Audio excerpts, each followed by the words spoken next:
ఏపీలో పునర్విభజన కారణంగా ఆయా పార్టీలు తమ నియోజకవర్గాల్లో నాయకులను నియమించేందుకు ప్రణాళికలు సిద్ధం చేసుకుంటున్నారు. గత కొన్నేళ్లుగా వైసీపీ పార్టీకి కంచుకోటగా ఉన్న ఒంగోలు ఎంపీ సీటుపై ఉత్కంఠ కొనసాగుతోంది. గత ఎన్నికల్లో వైసీపీ ఓటమిని ఎదుర్కోవడంతో వచ్చే ఎన్నికల్లో విజయం సాధించేందుకు ఎవరిని నియమిస్తారన్నది చర్చనీయాంశంగా మారింది. ఈ నేపథ్యంలో భాగంగా భవిష్యత్తును దృష్టిలో పెట్టుకుని జగన్ ఒంగోలు ఎంపీ సీటుపై ప్రణాళిక సిద్ధం చేస్తున్నారని హాట్ టాపిక్ గా మారింది. ఒంగోలులో కాంగ్రెస్ పార్టీ ఒక వెలుగు వెలిగినప్పటికీ వైసీపీ పార్టీ ఆవిర్భవించిన నాటి నుండి ఘన విజయాన్ని సాధిస్తుందని అభిప్రాయపడుతున్నారు. అయితే గత ఎన్నికల్లో ఒంగోలులో 25 ఏళ్ల తర్వాత టీడీపీ విజయం సాధించడం అందరినీ ఆశ్చర్యానికి గురిచేసింది. పునర్విభజన కారణంగా ఒంగోలులో టీడీపీ బలపడనుందని వార్తలొస్తున్నాయి. దీంతో టీడీపీని ధీటుగా ఎదుర్కొనేందుకు సరికొత్త నాయకుణ్ణి నియమించేందుకు జగన్ ఆలోచిస్తున్నారట. పునర్విభజనలో భాగంగా ఉమ్మడి ప్రకాశం జిల్లాలో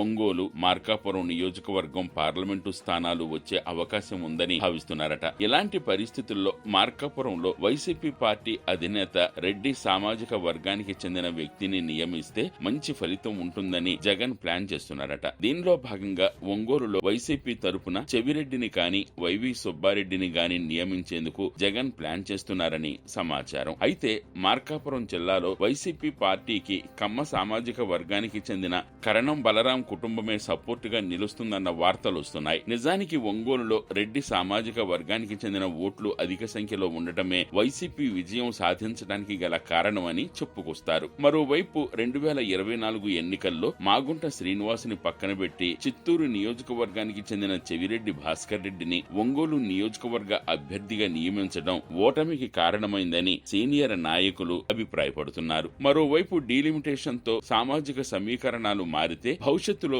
ఒంగోలులో టీడీపీ పార్టీకి మరింత బలం చేకూరనుందని ప్రచారం జరుగుతోంది. వీటన్నింటినీ దాటుకుని ఉమ్మడి ప్రకాశం జిల్లాలో వైసీపీ పార్టీ ఎటువంటి విజయాన్ని సాధిస్తుందో వేచి చూడాల్సిందే.